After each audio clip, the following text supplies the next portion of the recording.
you got involved in activism? How were your parents involved in? Well, it gradually started. It gradually started with as I got into university. Obviously, that's the usual stuff. But maybe a step before that, I was living in Bradford at one point. So did you learn Urdu?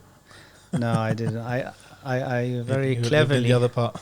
Yeah, no, I learned. There was a lot of Urdu, but I cleverly learnt a phrase, which is "Me Urdu nahibul sektahu," because I kept for your non-Urdu listeners. So that means I don't. That speak means I'm a terrorist and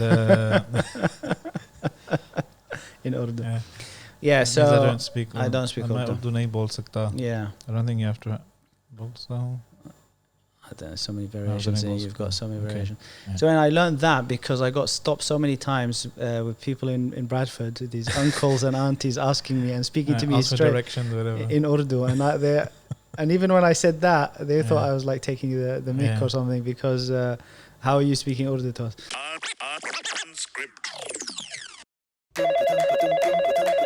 Hello, would you like to upgrade your tea and coffee providing? Go to East London, Quaker Street Coffee and Bubble Tea. They will provide better tea and coffee providing than your current tea and coffee provider is providing. What about downgrading? If you mention the podcast name, they will downgrade your providing to 10% off. Thank you. Assalamu alaikum warahmatullahi everyone. Welcome to this episode of Islam 20 Unscripted Podcast. I'm very pleased to be joined today by Dr. Omer El-Hamdoon. Assalamu alaikum, Shaykh. Assalamu rahmatullah. Is it Dr. Omer El-Hamdoon or Hamdoon? It's El-Hamdoon. El-Hamdoon, mashallah. Spelt with an E. El-Hamdoon. To like confuse people. Make sure El-Hamdoon. any kind of ambiguity might be Mexican or something. Yeah, that's right. That's true. Mashallah. So just a brief introduction to yourself. Let me know if I get anything wrong. Okay. You're a dentist. That's right. Yeah. That's right. Okay.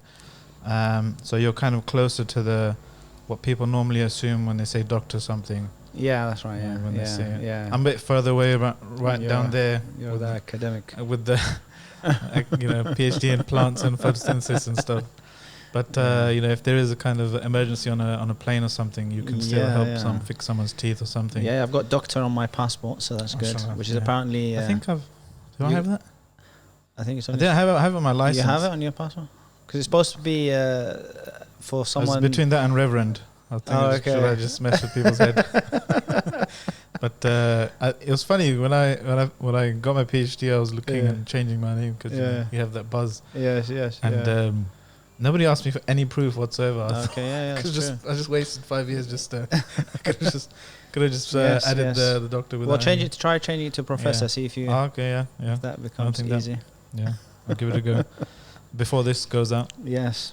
So you're dentist by day and masked vigilante by night. I wasn't supposed to say that bit. You're part of many mashallah Muslim organizations. Yes. Let me start from the top alphabetically. So you have MAB, MAB, you're in MAB. MCB, you got the ABC. Yes. You're part of MCB, right? MCB, I'm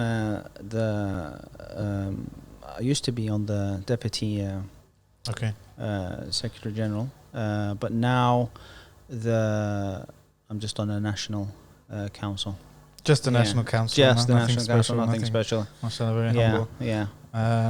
But I mean, MAB is traditionally, it's been kind of very close to. Yeah. It has a lot of people, a lot of the historical figures were people who used to be like that in their home countries, we say, before they came here.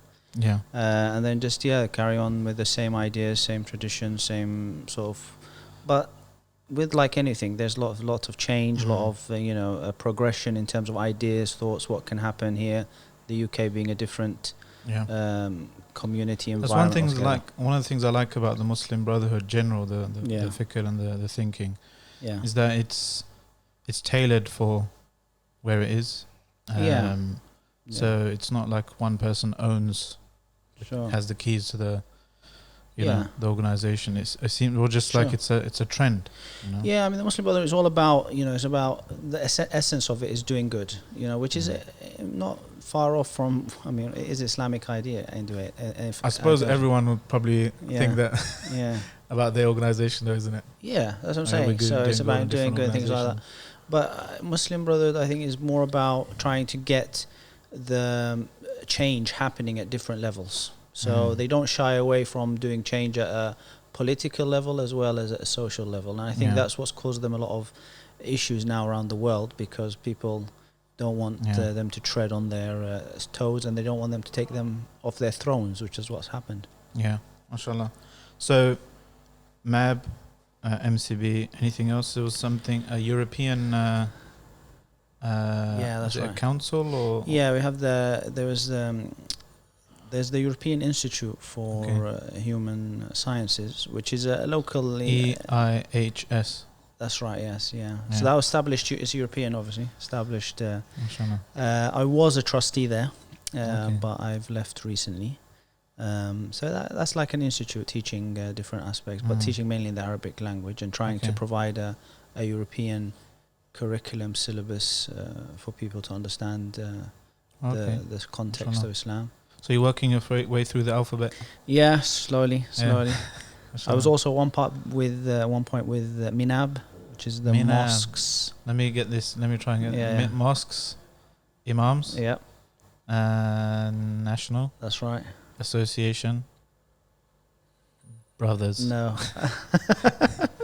Board. 60%. Yeah, advisory board. Yeah, advisory board. So that was set up a while back by, again... Do you sometimes forget which organisation you're part of? They're not that many. You've got 5 right now, isn't it? You sometimes go into a meeting wearing the wrong hat. Oops, that's true. Quick switch. At one point, I was wearing so many hats, but now I've stepped back from the role as president of MAB and also from the MCB. So a little bit more free in my hats. My hats have gradually been thrown away. Okay. Yeah. What were your kind of inspirations growing up? How did you get into Islamic kind of activism, or what do you call it? These organizations, they're kind of NGOs. They're part of civil society. They're political parties, you might call them, even sometimes. How did you get into that? I mean, I think it all started for me. Alhamdulillah, I was blessed that both my parents are practicing Muslims, and my father was quite practicing to the extent that we're originally from Iraq, and Iraq during the Saddam era or the Ba'ath Party era was very much anti-religion in many ways. So it was practicing Islam or showing any signs of, which was unfortunately the case in many Arab countries, was frowned upon. And so Baathists are kind of far left, communist leaning. They're very So maybe just a step before communism. More they like to see themselves as socialists, and So secular, definitely secular, and to one extent they do. Some elements of them do actually are, atheists, or at the very least they are anti-religion. Because they see religion as a potential threat, and especially with Islam. So my father. That's why my father, when he left Iraq, he actually left to come and study here, but he left also with that in mind, because it was a lot of difficulties in Iraq. So alhamdulillah, from that perspective, he was the one who and with my mother, kept me on the straight and narrow, as they say. So alhamdulillah. You were born here or in Iraq? I was born in Iraq. Okay. Born in Iraq. But came here as young as 4 years old. And you got involved in activism. How? Were your parents involved in? Well, it gradually started. It gradually started with as I got into university. Obviously, that's the usual stuff. But maybe a step before that, I was living in Bradford at one point. So did you learn Urdu? No, I didn't. I very cleverly. The other part.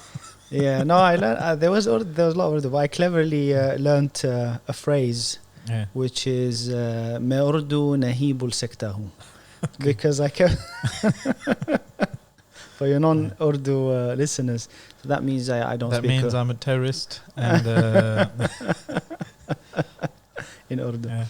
Yeah, That so means I don't speak. I don't speak Urdu. Urdu nahi bol sakta. Yeah, I don't think you have to bol sakta.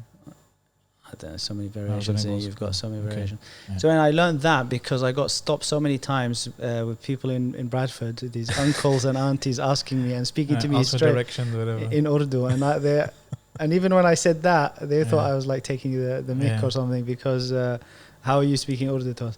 So yeah, no, I didn't manage to speak. I didn't learn Urdu except a few words here and there. But yeah, when I was in Bradford, I got involved with the masjid there, and This was in your younger years? Yeah, so I was only at that time about 16, 17, and I managed to, I used to help the local masjid, which is run by Arabs. They needed somebody to provide like translations for the khutbahs, because a lot of the khutbahs were being given in Arabic. So they want somebody to give Translation from Arabic to Urdu. to Urdu and then to English. So yeah, that's why I started to help out. And then I moved to Sheffield and studied in Sheffield. That's where I studied dentistry. And there I got involved with the Islamic societies and the local masjid there. There was the Muslim welfare house there in Sheffield. So yeah, that's basically it, how it started. So you cut your teeth in the activist scene kind of in the northern hemisphere. Yeah, that's where it was, yeah. When did you move down south? Down south, did they criticize you for that? So I was actually, my initial, when we first came, was down south. That's where we lived with my dad. Going to Bradford was only as a later stage to go and study A levels and things like that. Yeah, so I was already. It was like That's when you got radicalized. That's why we become radicalized, and in a good way. Yes. Today, radical is a good thing. You might have noticed that Jeremy Corbyn is saying that his manifesto is radical. Yes, radical. Yes, but not extreme. Yeah, that's the main thing. Alhamdulillah. Yeah. So yeah, alhamdulillah, it's been good to learn a lot of things. And yeah, with Sheffield, there's so much to do. But I think at my time in Sheffield, the Islamic scene. I don't know what year you studied in university. Biochemistry. No, what year? 2004. Okay, that's when you started. Yeah. Young whippersnapper. Okay, mashallah. So I was in the 90s. Yeah, 2004 for like 10 years. 10 years, okay. But me in the 90s I studied, and I think at the 90s the Islamic Society, even in Sheffield, the funny thing was that the Islamic Society was actually it was designated as an international society. So it wasn't even a religious society. They were still looking at it as something foreign. And in fact, a lot of the people who were members, a lot of members of the Islamic Society were mainly people who were international students, things like that. They're the ones that bring the money, the international fees. Yeah, that's true. And Sheffield is quite renowned for that actually, because it had so many international students, especially from the Gulf, and Malaysia was a big one as well. I think at one point they had like 500 Malaysian students. So, but yeah, towards the end of my study there, more of the homegrown students started to come in. So that's interesting. How you were in that change period. So were you part of FOSIS as well? Yes, we were part of FOSIS. Oh, okay. National Executive Committee. Okay, I think 2010 or something. Okay. I was just like the northern North chair, FOSIS North or something like that. I was a London chair. Yes. And here's interesting trivia for you. I was with Sufyan Ismail on the same board. Ah, okay. Yes, the famous Sufyan. Founder of MEND. Yes, founder of MEND, mashallah. Yeah. So we were working together on the FOSIS North committee. Excellent. Yeah, alhamdulillah. How was the kind of how else would you say the scene was different from then and now? So one thing was Islam, and the Islamic society was seen as something exotic, something foreign.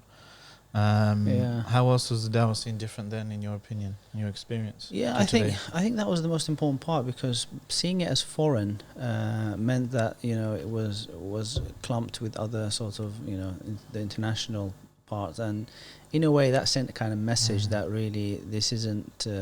It's interesting, but it's not really. It doesn't belong here. Yeah, that's the kind of thing. And so they'd have like these international culture evenings, and so as a society you'd expect to bring a dish, an Islamic dish. So you bought halal bangers and mash. halal fish and chips. So but it was also things were different at that time as well. It wasn't so much everything wasn't so scrutinized as it is today. So there was a lot. There was quite easy, organized lots of events, lots of programs, things like that. A lot of our focus, unfortunately, I would say, was to a certain extent on national issues. So we had things like Iraq Day and Palestine Day and Algeria Day, and Bosnia was at that time as well. Bosnian War was during that time. Yeah, Bosnian War. So a lot of issues were focused. Sometimes they had almost like an international perspective to it, but we also addressed religious aspects as well. Okay, you go and do a bit of yourself. No comment. No comment. No, I didn't. Although surprisingly, it was. It was normal. It was quite not normal, but quite mundane. A lot of people were saying. Yeah, to Bosnia. Yeah, jump on a coach. Yeah, there National was. Express. Yeah. I think the Bosnian thing, obviously, a lot of people, were there was a lot of hype about it. I remember some people also, I say one or two, who came back and started saying, we've done this, we've done that, and then it was almost like a medal to show off, and some people were actually showing off that. Other people like, actually, we never saw you there. Yeah.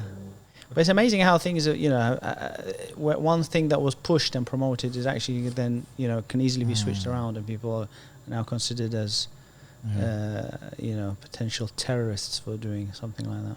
So, we're in kind of election season now. Do you remember there being much talk or debate around Muslims and elections back then? No, actually. Every few years, in my recollection, maybe not so much today, but there used to be kind of debates and people outside the masjid shouting, or arguing with each other. Has that always been a thing in your experience? In my time, I think the debate that I could remember actually was a little bit more less advanced. So people were still, to a certain extent, debating whether or not you should even join a political party, let alone even an Islamic one. Not even like, should you join Labour or Conservative or something like that? That was considered, the whole argument of these are not non-Islamic or non-Muslim or against Islam, or they have all these things. So that can actually cause them, that was the debate, if you like. It wasn't even talking about voting and who to vote for or not. So it was much a different dialogue then. I can't remember really it being a central issue. I think Muslims just got on with it, and they weren't really talking. Nowadays we're talking about how the Muslim vote can influence people, how it can affect people. Yeah, Men sent some research out talking about, I think, 50 constituencies where they said Muslim voters, or people of Muslims who are voting age, eligible voters, are able to constitute more than the swing in the last election. So there's a lot of power. It is. How well it's utilized, though. It's it seems to be there's been a shift though between. Traditionally Muslims have kind of been Labour, or if they've got a bit of money, want to pay less tax, maybe Conservative. Yes. But it seems the current kind of trajectory of the Muslim political scene is to not align yourself to one party in particular, but try and showcase how influential you are as a community, and then have the parties come to you and promise things to you, because I think that's how you make more systemic and longer term change. It's a very slow process, but through multiple election cycles, Yeah. We have the potential, at least, to be a significant player, or who politicians will try to, get the vote of. Yeah.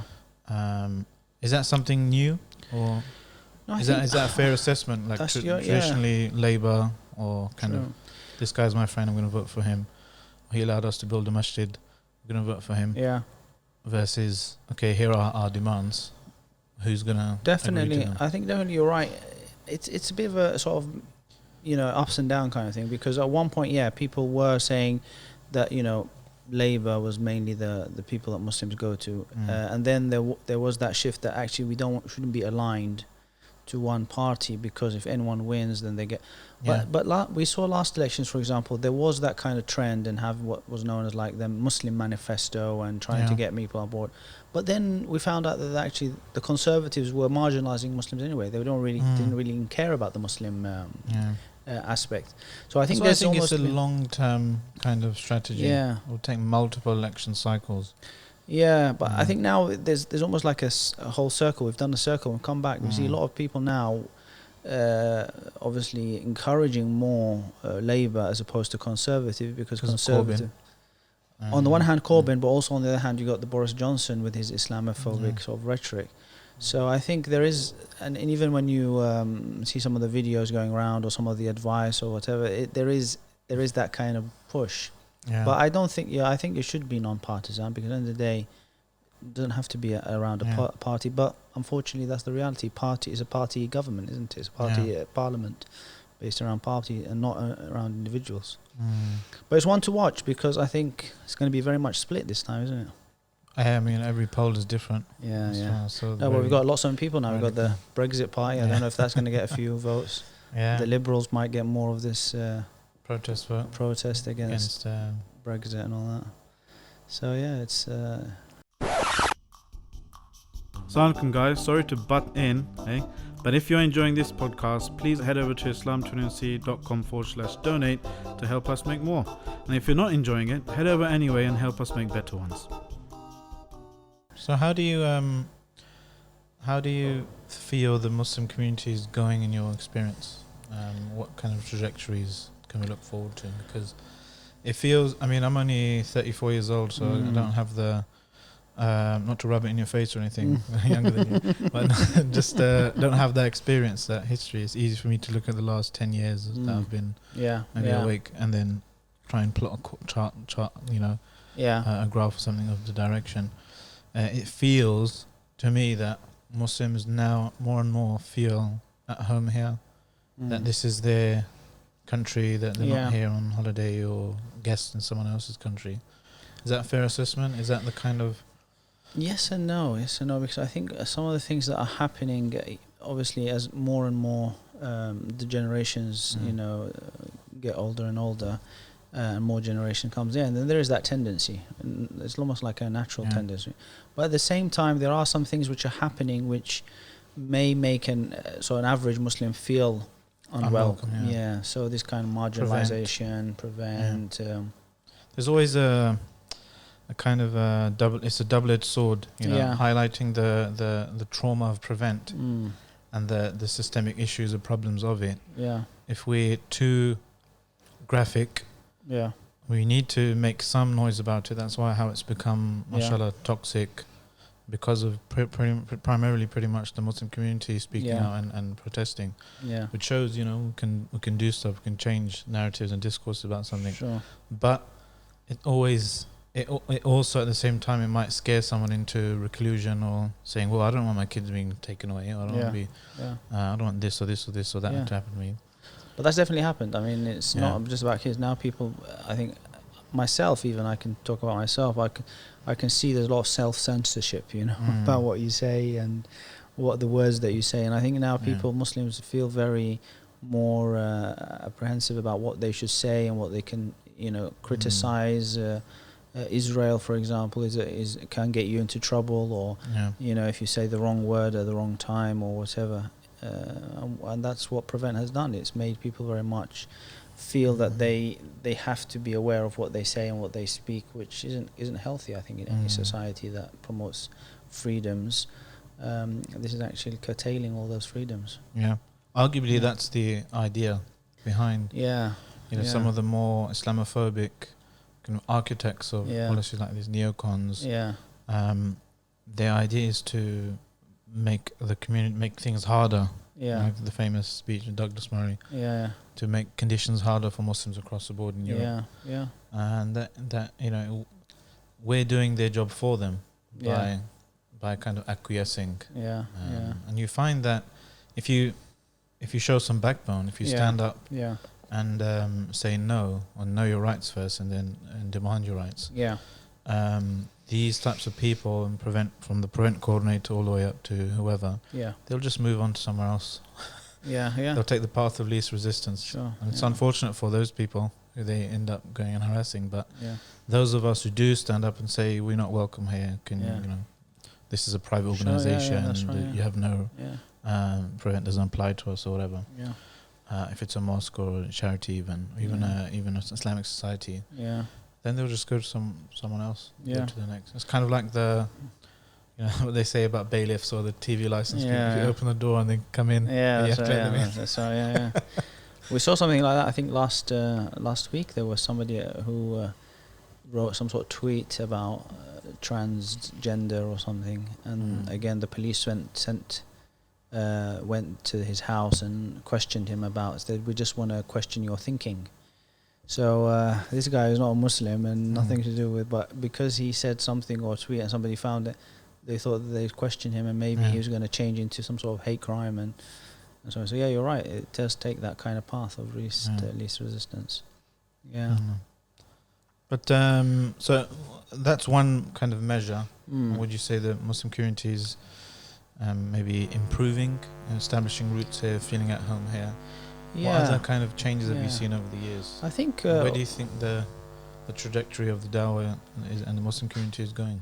I think there is obviously a tendency that some people might always look at the negative side of things, but I think in when we look at things as a whole, we can see that actually things are getting better. And one aspect of that is, for example, the whole aspect of seeing how many Muslim organizations there are. There's so many that you're not part of. I'm not part of. I'm just a drop in the ocean. No, there's so many out there. So many out there, and a lot of them are doing sometimes very specialized things.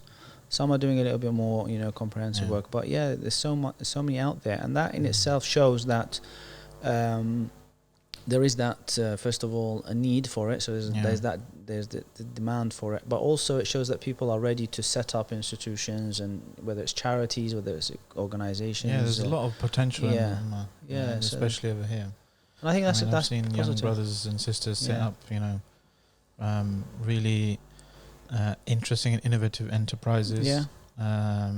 Making apps, making programs, doing Islamic financial organizations and blogs and magazines and all kinds of stuff. Yeah. The only thing is not coordinated. That's the thing. A lot of it is just people doing things by themselves. Sometimes reinventing. Is that a strength or a weakness, you think? I think that's a weakness. Somebody said on the way here, there was, the chief rabbi was in the newspapers today criticizing Corbyn. Yes. Which is, I thought it was kind of illegal to have all this spiritual influence and for a kind of religious leader. What happened to the mayor of Tower Hamlets, Lutfur Rahman. Yeah. But he was saying, why don't we have a chief Imam or something? You have a chief rabbi, why don't you have a chief mufti or something? Yeah. I was thinking he'd probably be subject to a lot of, pressure or being appointed on pro-establishment or whatever. It depends. How it could be if it was kind of somebody who was selected from the people, the grassroots. Which is what the board of directors I think is done. It's I don't think. Well, the government doesn't. Board of deputies. Deputies, sorry, the board of deputies. They are the ones who appoint their chief rabbi. It's not the establishment. But you can imagine if there's a sizable minority with power, there's going to be some influence or backhand kind of deals, and A chief imam will be very difficult to achieve because you're going to have lots of chiefs and no Indians. So you can't say that way. Do you want to explain that metaphor to a younger audience, or you can Google it? They can Google it, This is, I mean, why can't we have, just to echo this brother, he's actually a sheikh, he was kind of saying maybe half tongue-in-cheek, but why can't we have a chief imam of the British Isles? Yeah. Wasn't that Abdullah Quilliam? You know, rahimahullah, he was kind of appointed by the Istanbul, but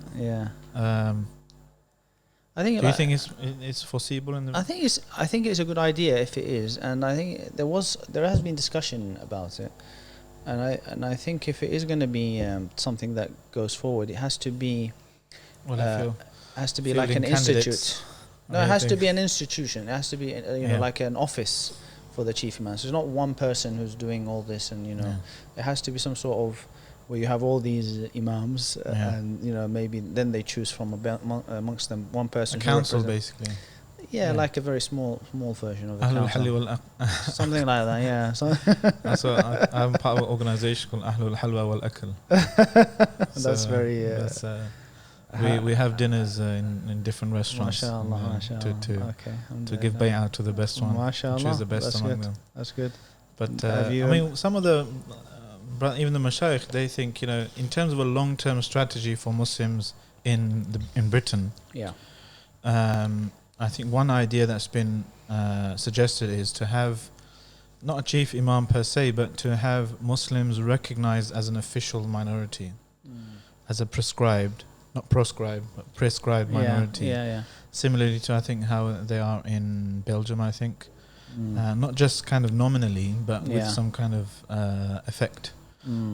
So I think Jews are recognized as an official minority, maybe even Catholics. Sikhs, I think maybe. But the idea is Muslims are recognized as a minority, so certain aspects of Muslim personal law is dealt with through the courts or recognized. Marriage, divorce, inheritance, that kind of stuff. Yeah. And education-wise, Muslims have the right, enshrined constitutionally, kind of, to raise their children, raise our children according to our values and norms and so forth, rather than it being kind of diluted. So that's been one idea that's been suggested. What do you think about that? Is it something possible? I don't know. For all these organizations that so kind of multitudinous in what they're doing, but to have one common aim shared amongst them. Yeah, I don't know. I don't know how much because value that. When that happens, then you can say, okay, here are the Muslims; they're a minority, and here are some people who speak on their behalf that have the mandate. Of the whole community. Doesn't have to be a full 100%. But you can have maybe different schools of thought or whatever. But and then from that can rise from bottom up. Can rise some kind of council or chief imam. But there have been some attempts. Obviously, there's two things here. One is the actual Muslims coming together and formulating some sort of body. We have the Muslim Council of Britain, which is a good attempt at that. Obviously, there are many sectors within the Muslims who haven't joined the Muslim Council of Britain, but it is a very large, and I think it's one of the largest in probably, I don't know, say in the world even, in terms of in terms of in Muslim organizations in the So the West. way MCB works is, you have a Muslim organization, you sign on as an affiliate. And then you kind of have one vote or something when it comes to the AGMs, you vote in and you choose a national council. Then you choose they will choose, and also now the General Assembly will choose also the Secretary General. But it needs more buy-in for something like that. Secondly, it will always be difficult to have this kind of thing that you were talking about, which is to be actually recognized by the state. I think to be recognized by the state, then it will add an extra level of bureaucracy, and also any state. I mean, at one point the government was talking to the MCB and coordinating, but once something happened which they didn't like, they broke ties off. So it will always become like that. So I think it has to be independent. It's difficult to be recognized by the state. But the state, I mean, the government tried to do that. I think they set up at one stage something called the Sufi Muslim Council, almost like a... So I mean, that's one of the, I think, the reasons why some suggest this, because if it doesn't happen from the grassroots, it's going to be attempted from top down to choose, here are your people, here are your spokespeople, here are your leaders of Muslims, here are the people you should listen to. Sure. So if we don't as a community step up and proactively do this, something like this, then it's only a matter of time before it's done for us. Especially if we're growing to such a size, and specifically in those regions where we could have significant sway if we do unite. That's true, and there is a lot, we've seen that, obviously, I remember in Sheffield, the different Muslim, organizations and mosques and things like that, very difficult to bring some people together. Especially like you have the Diobendi and Brailwi divide, they would not sit on one table together. They hate each other. But when it is done from the top down, you're invited to, I don't know, by the mayor or the that's quite sad. Then they will come, they'll come and they will attend and things like that. So there is that element of it, and maybe it will work on a large level.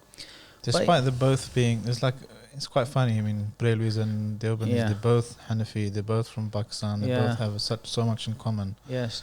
But just a historical kind of aspect, divide and rule tactics from the empire days. I don't think that, there's not much of that difference between... Somebody told me that the so-called blasphemy law in Pakistan, which is incidentally a relic from British colonial law, not from the Sharia as it is in the statute. The majority of the cases brought to the courts, like 90% plus, someone said, are between rival Muslims excommunicating each other. So that's so it's used as a weapon against kind of fighting each other. Exactly. But we have lots of organizations. Do you think so? Where is this in terms of, let's say, Muslim unity in the UK? Is it something getting worse, getting better, same as it was in your... I think there's a lot of evidence to show that it's getting better. I think as more and more Muslims become more enlightened about the difficulties that they are facing, the challenges, etc., they are moving away from these debates, which a lot of the time are just theological. Even when you consider some of them are learned. They're like debates from hundreds of years ago that you wouldn't actually care about if you hadn't resurfaced it and brought it to the fore. And they have no relevance as well. They're kind of debates which have no real relevance on people's lives in terms of how they would conduct themselves. But it becomes a debate, and people then have allegiance. Do you think it's getting better? I think it's getting better, because I think seeing more Imams coming together and sitting together and talking. We talked about, even the Muslim Council of Britain is non-sectarian, for example. So you have Shia and Sunnah on that. Even Minab, the mosques and Imams organization, that also had Shia and Sunnah, Brailwis, and I think the Deobandis didn't rush into it, but it did contain a large majority of the Muslim community. So there is that work, there is that understanding of let's work together, but it needs strong leadership to make sure that it goes forward. What are some of the threats, do you think, to the future of the community in the UK? Muslims? I mean, I think as the secular West tries to impose some of their laws and ways on Muslims, trying to achieve that kind of similarity by everyone, to remove all this the effects of what they are seeing as the negative aspects of multiculturalism. I think as that comes more and more, Muslims are going to be pushed, water down their deen. They're forced to do that, or they have to change the way that they practice, and we're seeing that's happening. A lot of Muslims are revisiting maybe their practices or how they look at things, and maybe that's also part of the whole ideological even the Islamic theological aspect of people looking into what is acceptable and what isn't acceptable. I think that is one of the dangers that kind of threats. So what things are fixed in Yes. Sharia, and what Exactly. things can change with context and time and place. Yeah. Assalamu alaikum guys, me again, reminding you to head over to islam21c.com/donate to keep the lights on Islam 21c. We pride ourselves on being independent and being funded by the grassroots community. Who do you kind of personally, if you don't mind me asking, go to when you have something like that, something, a question that you need some expert guidance on from somebody of knowledge who knows the context in the country, Yeah. he knows the ins and outs, and is also kind of capable of making that ijtihad? I think one of the very well versed but definitely well established shuyukh that we have today in the West is Shaykh Abdullah Al-Judai'. Okay, in Leeds? Yeah, in Leeds. So he's one of those shuyukh who's he's lived here for a long time. He probably isn't as confident speaking in English as he seems. He does speak good English, and he's someone who definitely has that founding in the knowledge, and at the same somebody time, who's mixed with this environment, who understands the ins and outs. Definitely. Yeah. So he's one of those people, and also Shaykh Haytham Al-Haddad. I think is also one of know those. him. You know him, huh? Good, excellent. So again, another sheikh who definitely has that established knowledge in the deen, at the same time knows all these challenges that we're facing. And that's why to some people, both of these names, for example, with their ijtihads, they are sometimes considered as, they might be outcast, because they're giving these And opinions. often very different to each other. Sometimes, yeah. But when you think about Shaykh Haytham's opinion about voting, for example, as an example, or with regards to student loans, it probably pushes the boundaries on what some shuyukh would be comfortable with. But it's about applying that deen.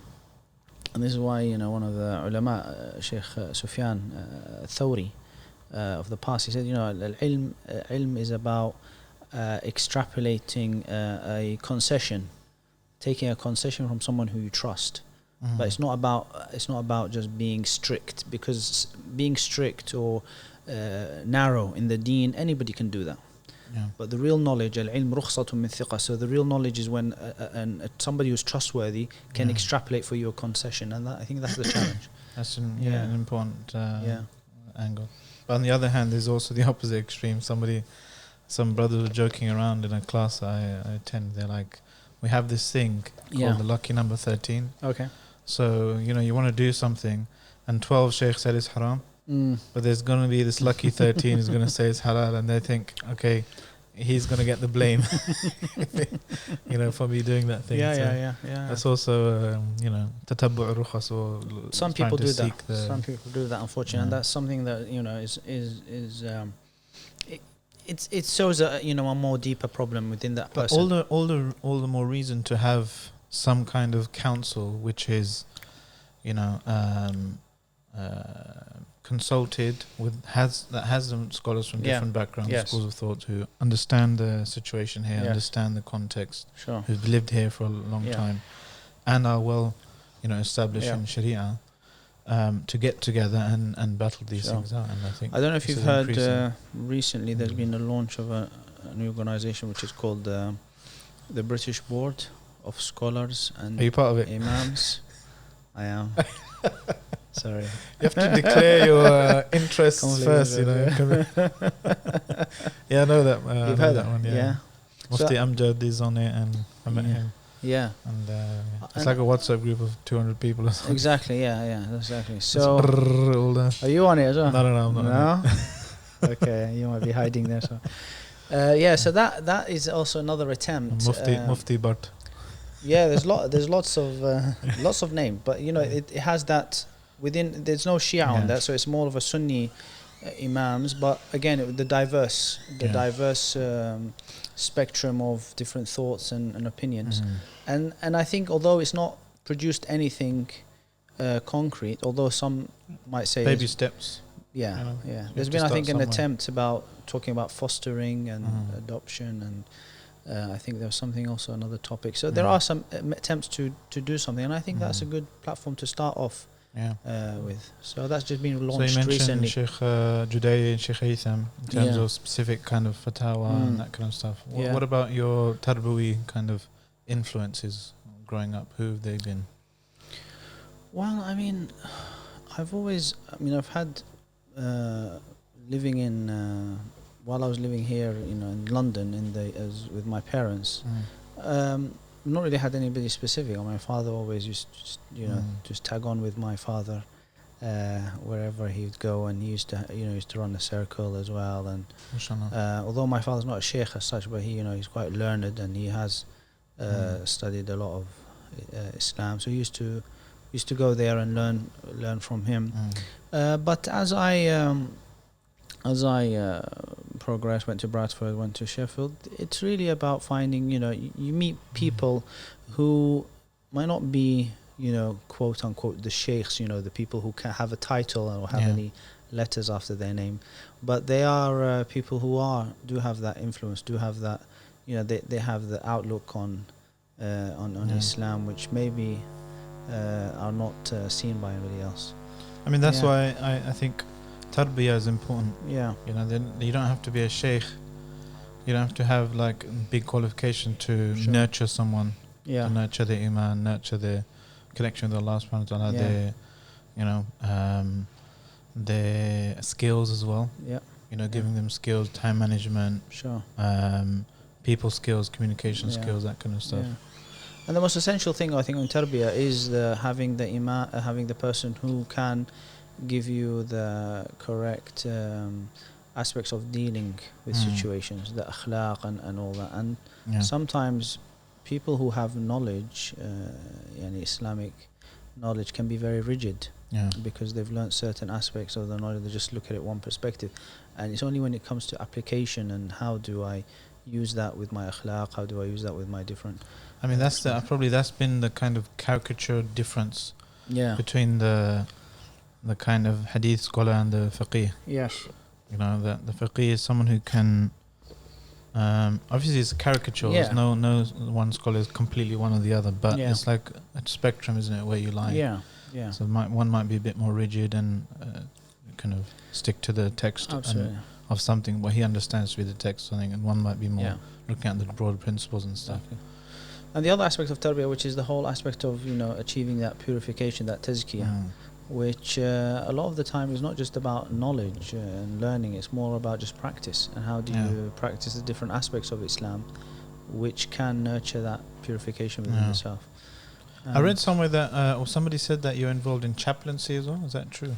Yes, I was involved at another organisation? It wasn't an organisation, so or was it like but no, it was. We had again in Sheffield, we helped set up the Muslim aspect of the chaplaincy, if you like. So there was a university. They had mainly the Christian chaplaincy, but that as Muslims increase, etc., that we managed to help. And also introduced the chaplaincy into the hospital as well, which was the big sort of university hospital there. So helped in that as well. You think that's an important role going forward for Muslims to kind of go into? It definitely is, and Muslims what are. kind of stuff does a chaplain do? I mean, we had a chaplain at our university, Andrew, nice guy, Christian guy. Yeah. Had nice kind of talks with him. Used to come to some events. Yeah. But, I mean, what does a Muslim chaplain do? Just pastoral care, that kind of stuff. Yeah, I think they say a pastor. You're the guy you go to when you're stressed out about exams, or I suppose. But more importantly, maybe it's more about difficult questions that that. And to be fair, I mean, during my time when I was working, I wasn't an official chaplain. Working, I was more like a volunteer. So I didn't really get that many people coming. But I think as more and more, of the upcoming generation become, affected by the different challenges, these questions are gonna rise more and more. About who I am and where am I heading, and issues related to gender relations and identity, and it's important. I think we proactively fill in those gaps. Yeah. Because, like I said, with the other stuff, like a chief imam or something, if we're not proactive, then we're going to have to react to someone appointed for us. Yes. Yeah. Who might Sure. have somebody else's Yeah. interest Sure. at heart. Sure.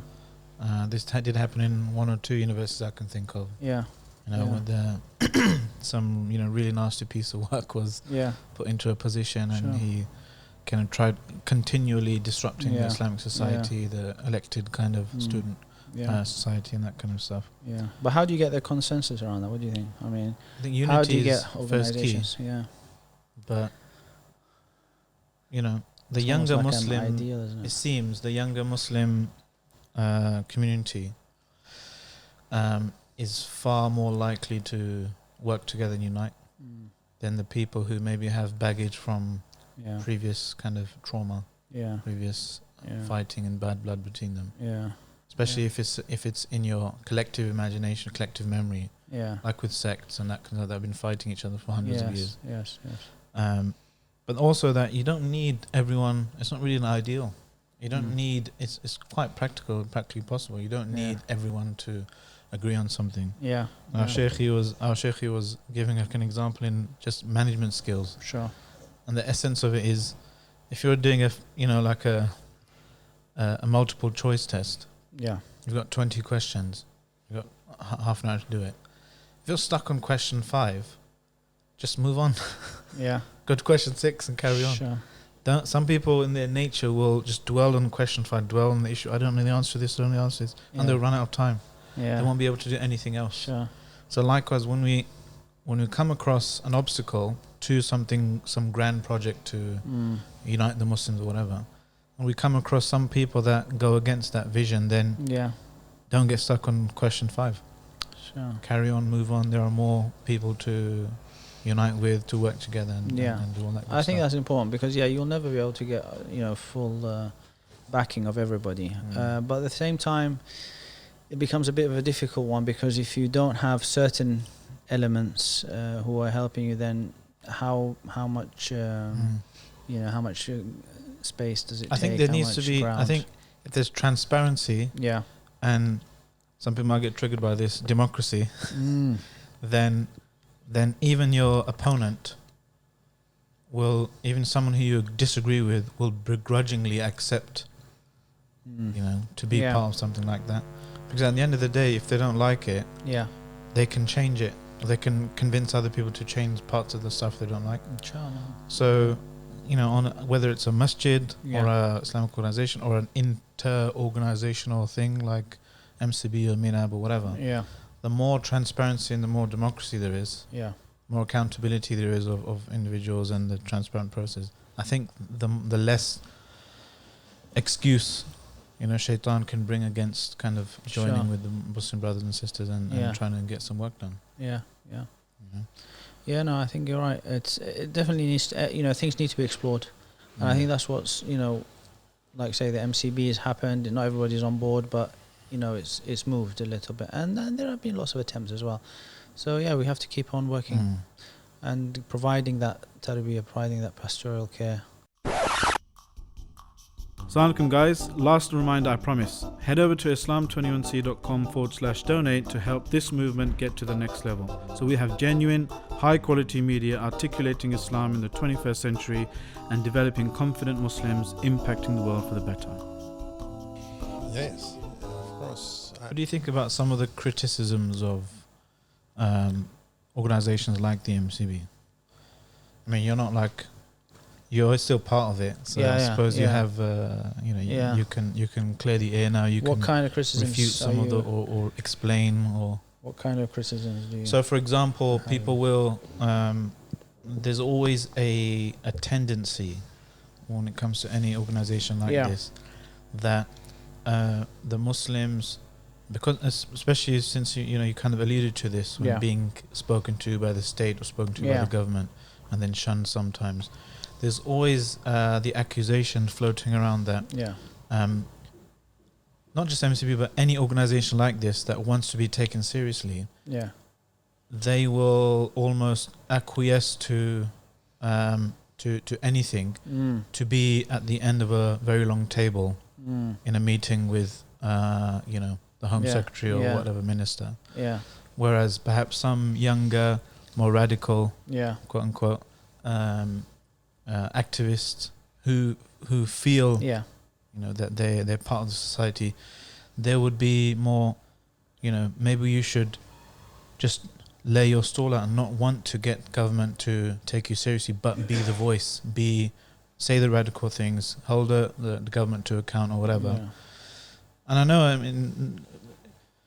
it's kind of caricatured, but Yeah. you get this kind of spectrum. So on one side, wanting to preserve the status quo, wanting to have a good relationship with the state, Yeah. and on the other side, other extreme, not extreme, but other side of the spectrum, Yeah. you could say, don't want to trigger anyone, kind of being radical, being out there, Yeah. speaking truth to power, Yeah. no matter the consequences. And it's not an issue just for Muslims. Yeah. There's Yeah. every community, Sure. every struggle has the kind of conservative, Yeah. slow change versus radical, revolutionary kind of, Yeah. spectrum in between there. Yeah.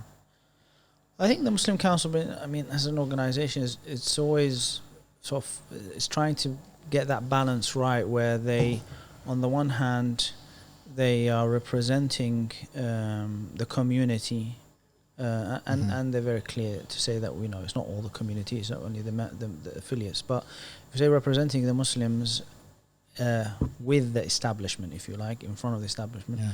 but at the same time being that bridge, if you like, between the legal aspects that are happening, the political aspects, and the Muslim community. So it's always trying to be a balance between how far you get in. I know that the Muslim Council doesn't play to the tune of the government, and that's why the government's not happy with it as an organisation, because it says it will say things as they are seen. And I think when you look at the different criticism, like you said about the spectrum, you find that when you're getting criticism from both ends, it shows that you are somewhere in the middle. Because if on the one hand, there are people who are accusing the MCB of being a puppet of the government, and on the other hand, the government is accusing the Muslim Council of being, in the hands of radicals or whatever. So you see that everybody's attacking, and in the end, the Muslim Council is just saying, "Look, we try to do our one way of doing that is being in the middle. Yeah, but there could be you could argue another way of doing it is, in fact, to expand the centre ground, the centre, of expressible opinion within the MCB to include the more radical, revolutionary voices and include the more conservative, maybe status quo voices. Yeah. Which is I mean, for example, some people criticize when the MCB, when Boris Johnson won the leadership election, there was an MCB letter or a statement saying, congratulations. Yeah. I actually thought that wasn't a major thing, because there has to be some level of diplomacy and exactly, but it's the intention. You see, if the intention is I want to get into this guy's good books, then full stop, then it's like we've already lost the thing. But if the intention is have a respectful, amicable relationship, but I will take you out, so to speak. If you, figuratively speaking, not condoning any attacks on the Prime Minister's life, I will, attack you verbally and speak out against your if you get out of line and that kind of stuff. And I think MCB is uniquely in that position where it can credibly do both. Yeah. Because you're in the enviable position that if something radical is said, there's no one person that can be blamed. Yeah. It can be the blame is diffused across your whole membership. You could say, council, we had a meeting democratically, annual general meeting, and we said, and it was agreed that Boris Johnson is an idiot and we're going to refute him. Yeah. Now he can't turn around and say bad MCB, because you're going to be like, well, we're just. That's it. Yeah. Who are you going to point the finger at? If there is transparency and accountability and democracy in the organisation. I think the example that you made, I think you answered it really within what you said, because what the MCB was doing was showing diplomacy, really. Because I did something as well when I was the head of MAB, also, which probably is on the same line, and that was when Theresa May got elected as the. So that's unforgivable, though. I mean, she has Everything can be forgiven. The old sins Joking. can be forgiven. So yeah, no. Tubu So the thing is, it's about having that basic line of look. When somebody achieves something, you say to them, okay, congratulations that you've won this or whatever. But that doesn't mean that I'm going to play to your narrative or I'm going to just no. Congratulate. And it's like you see this in politics. You see, like, Boris Johnson and Jeremy Corbyn, when they meet each other, they have a go at each other's throats. Gentlemen. But they still have to, respect each other. Protocol, Yes, there's protocols that's involved. Yeah. So That's the thing, with a lot of people, they don't realize. I mean, even the Prophet ﷺ, he would use the titles of kings and who were kuffar, who were maybe enemies and at war with them. He would give them the proper titles and so forth. That's but true. I think the community needs to be brought up to that level generally. The tarbiyah the tarbiyah of recognizing that, look, if you're a diverse community, you need some people to fulfill the role of being the Mr. Nice Guy. Yeah.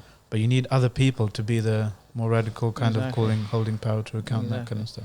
Yeah, and I think that's something that I'm trying to always give with my messages to the Muslims, is about having that generalized picture of Islam, not just looking at one incident and that's unfortunately one of the things that's happening today. People look at one incident or one hadith or whatever and they draw a whole conclusion.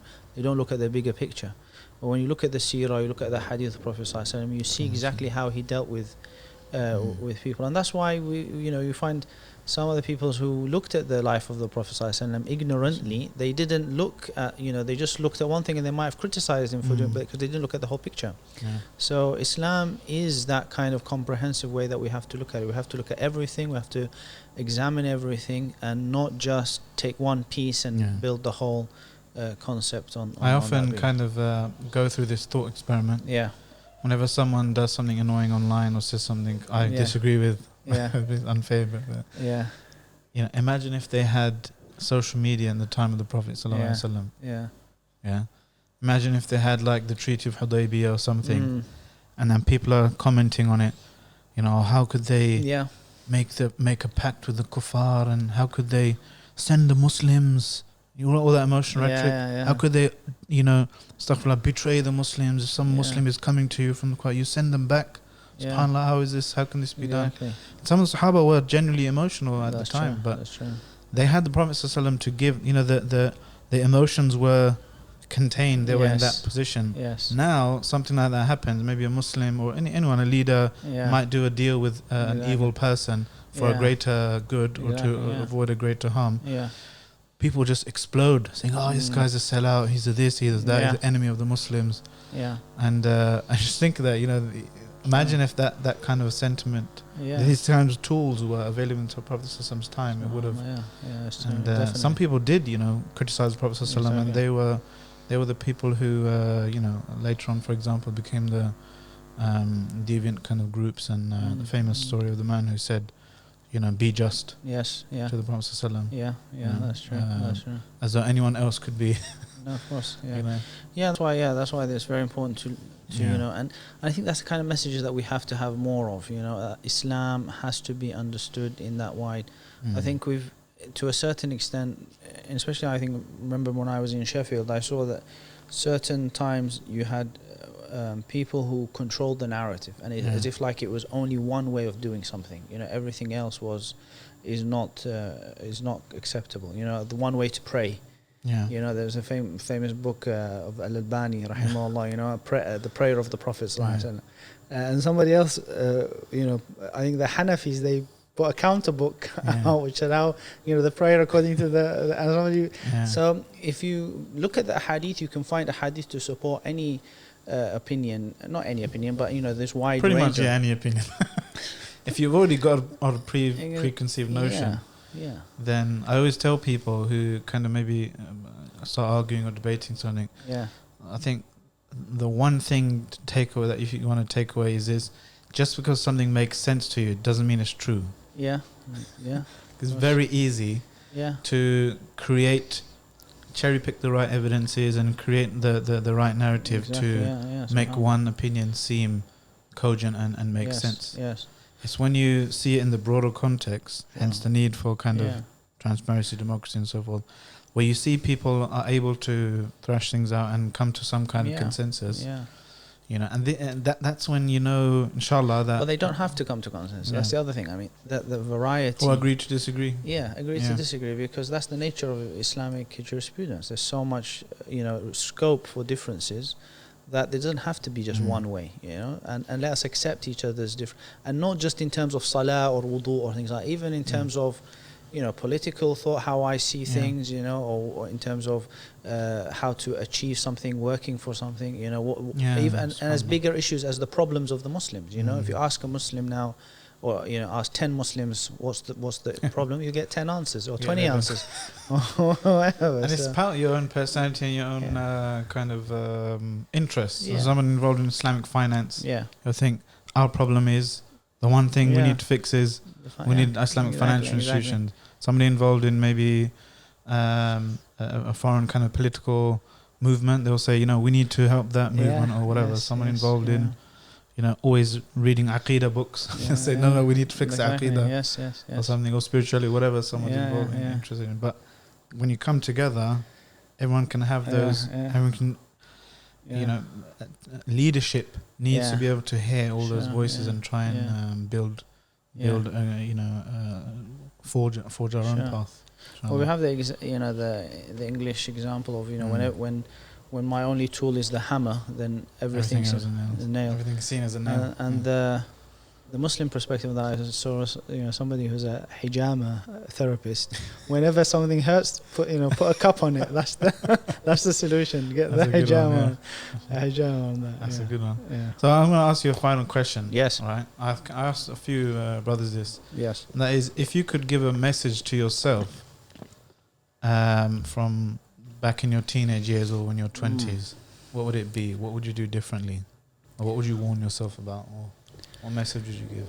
I think it's precisely the message that I've just said now, which is actually, when I was younger, I was looking at things in a very restricted way. I think I had the blinders on, I wasn't seeing everything. So I definitely give the message that I would say to myself is that, take the blinders off and just accept that there is lots of scope, lots of rooms. Lots of things that I used to do nowadays I've become much more relaxed about, because I think it's understanding the bigger picture and the room, and not for accepting all these wider interpretations, wider understanding. And subhanallah, one lesson that I give now, which is the whole aspect of not judging others, is that when you do judge somebody for any circumstance, you don't know the context of that, you don't know how things will pan out, and you might do something, or you might see somebody doing something, you say, astaghfirullah, how can you do this, whatever. But actually, a few years down the line, you might fall into the same part, and you actually end up doing the same thing, because at that time, you didn't know what to expect. So definitely, that's the kind of advice that I would give myself. Excellent. Jazakallah khair. Well, on that bombshell, I'd like to say Jazakallah khair. That's been Dr. Omer El-Hamdoon with an E. That's right. And Jazakumullah khairan to you at home for watching or listening, for commuting or driving or whatever. Just a reminder, if you like this podcast, give it a like and a share. We're also available wherever you get your podcasts, iTunes, Spotify, Castbox, Google, and the rest, inshallah. And don't forget to subscribe, comment, get involved in the conversation, and we'll see you next time, inshallah. Jazakumullah khairan. Assalamu alaikum. Assalamu alaikum. If you're ever in East London around Brick Lane, make sure you drop by Quaker Street Coffee and Bubble Tea for some wonderful tea and coffee. Quote the Islam 21C Unscripted Podcast and you'll get 10% off. Unscripted.